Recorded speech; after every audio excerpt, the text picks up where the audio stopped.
kuna pepo chafu ya upingamizi, kupinga kila kitu.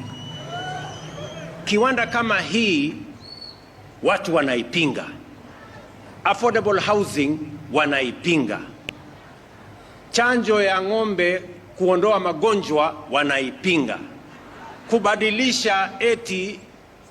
kubadilisha mfumo ndio tuweze kuokoa universities zetu ambazo zilikuwa zinakwama wanaipinga, kupinga hata miradi yoyote ya serikali.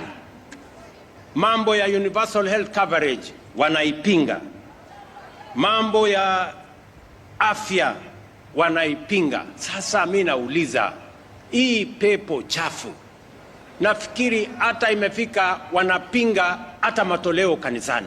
Jameni, what is this?